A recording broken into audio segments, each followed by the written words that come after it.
L'insuffisance cardiaque, qu'est-ce que c'est? On voit ça tout de suite avec le docteur Laperche. Alors, l'insuffisance cardiaque, c'est quand le cœur ne suffit plus à remplir sa fonction. Exactement, quand il a du mal à subvenir aux besoins de l'organisme. Alors c'est une pathologie de plus en plus fréquente pour plusieurs raisons. D'une part, vous avez pu constater qu'il y avait une augmentation, un allongement de l'espérance de vie.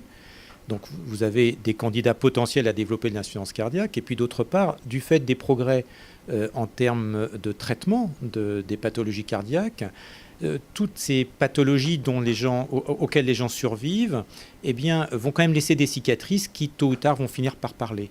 Et vous retrouvez devant un cœur qui va avoir du mal soit à se contracter, parce qu'il va avoir perdu un peu de muscle dans le passé, soit qui va avoir du mal à se distendre également, parce que son tissu sera infiltré par du tissu cicatriciel qui n'a pas de vertu ni contractile ni distensible.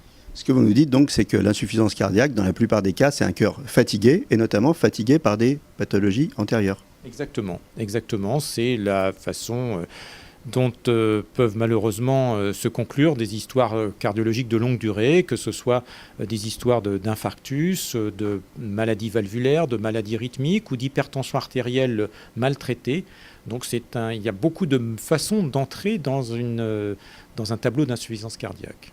Pour être précis, donc vous avez évoqué la distension et la contraction, donc il y a plusieurs types d'insuffisance cardiaque. Exactement, on reconnaît aujourd'hui au moins 2 types, en tout cas sur la présentation physiopathologique.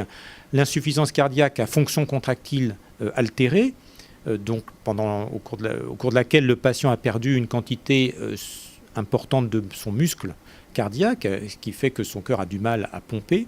Et puis l'insuffisance cardiaque à fonction contractile préservée, où là, la propriété contractile du cœur n'est pas mise en branle, mais par contre se trouve altérée la distensibilité du cœur. Ce qui fait que le cœur a du mal à se remplir. Il ne faut pas oublier que le cœur, pour se vider, il faut d'abord qu'il se remplisse. S'il se remplit mal, de toute façon, il se videra mal. Donc pour résumer, pour parler simplement, contractile, c'est la force que le cœur va avoir pour envoyer le sang vers l'organisme, et distensile, c'est se remplir en prévision d'envoyer le sang lors de la prochaine contraction, c'est ça? Exactement. Et ce problème de la distensibilité est un problème important parce que s'il se remplit mal, ça fait un petit peu comme un barrage sur une rivière. Vous avez la pression qui monte en avant et une pression sanguine qui augmente va faciliter le passage de liquide dans les poumons, dans les membres inférieurs, dans le ventre, et va donner lieu à ce qu'on appelle un syndrome congestif, une congestion qui va faire toute la problématique de l'aspect clinique de l'insuffisance cardiaque. J'ai une insuffisance, qu'est-ce qu'on fait? Ça se traite? Eh bien, ça se traite. Alors, ça se traite d'abord de façon symptomatique. Quand vous voyez arriver un patient qui est essoufflé parce qu'il a de l'eau dans les poumons ou qui a des jambes, qui a pris plusieurs kilos parce qu'il a de l'œdème dans les membres inférieurs, vous avez à votre disposition des traitements diurétiques pour éliminer ce surplus d'eau. Et puis surtout, ça se traite de façon... vous traitez la cause. Vous essayez de traiter la cause. Bien sûr, on essaye d'éviter que les patients fassent des infarctus. On traite l'hypertension quand elle est là.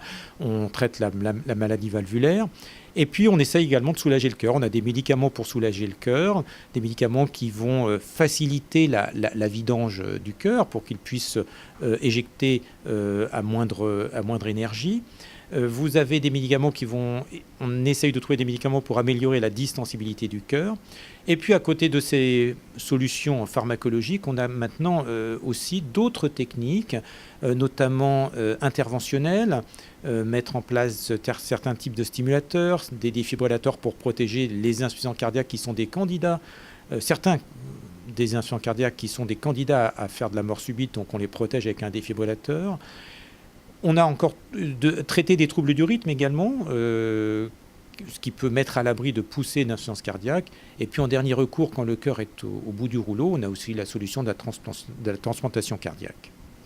Vous voulez mieux comprendre, vous voulez tout savoir, vous voulez aussi rencontrer le docteur Laperche. On vous donne rendez-vous le 29 septembre à Enghien pour les entretiens médicaux d'Enghien consacrés au cœur.